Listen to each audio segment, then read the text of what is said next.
This is an ABC News special report. The president in Cuba, making history. Now reporting, George Stephanopoulos. Good morning. We are breaking in now for a moment of history, the official arrival ceremony for President Obama in Cuba. He is, of course, the first American president to visit Cuba since Calvin Coolidge back in 1928. And there you see him walking up the red carpet of the Palace of the Revolution, the seat of the Cuban government. In just moments, the president will be greeted by President Raul Castro, the leader of Cuba, 84 years old. Of course, he is the brother of Fidel Castro, the founding president of the modern state of Cuba. He and his brother together have ruled Cuba with an iron fist for nearly 6 decades. You see the president approaching now the palace.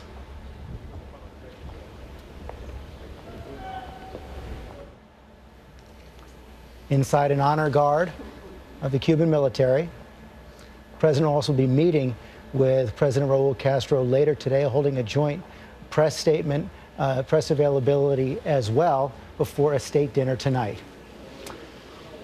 As we watch the president, I'm joined by World News anchor David Muir in Cuba. You met with the president yesterday. You're going to have an exclusive interview with him tonight as well, David. As we keep our eye here on the president, we will hear from David later. But we are about to see President Obama greeted there by Raul Castro.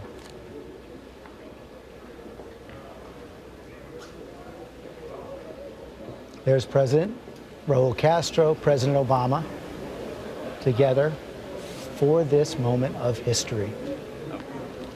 John Carl in Cuba as well, a long time coming for this meeting.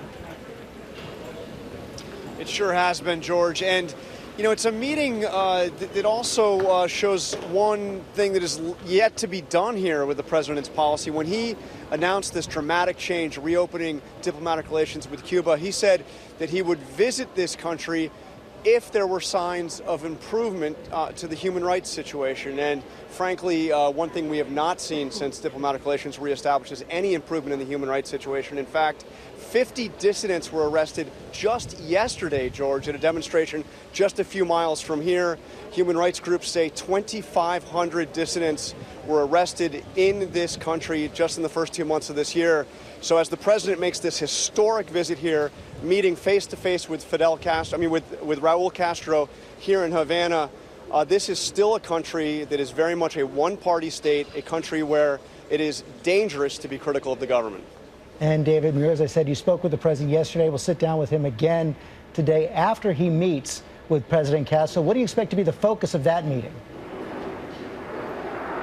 Listen, he told me that he's going to be very frank with President Castro. The meeting will be a private one, where the president said that Raul Castro already understands that change is coming to Cuba. George, the only question is how much President Castro can actually control the pace of that.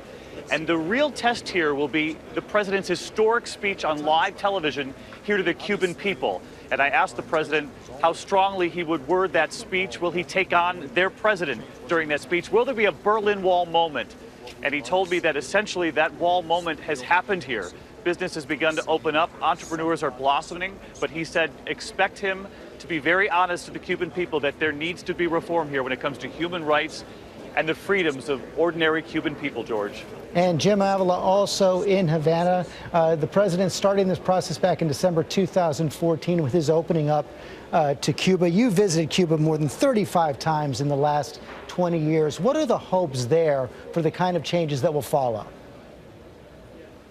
Well, I think there's a lot of hope, George. In fact, when the Cuban people see the pictures they're seeing today, it will have quite an impression. Remember, this is a president from the United States. The United States for years has been trying to topple the Castros. In fact, this is just 50 years since the Bay of Pigs, when the United States officially tried to overthrow this government. And now you have, riding down the Malecón of Cuba, President Obama, welcomed by Raul Castro, who was one of the generals who was trying to fight the Americans just 55 years ago. So this is quite an impression that's being made on the Cuban people again today.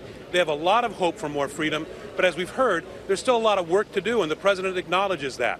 The biggest change you will see on the streets today in Cuba, in Havana, since the change in December, is that there are more Americans here.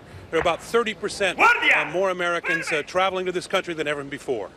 And we're seeing the president there walk in with President Raul Castro. We also saw his team there as well, the Secretary of State, John Kerry, Secretary of Agriculture, Tom Vilsack.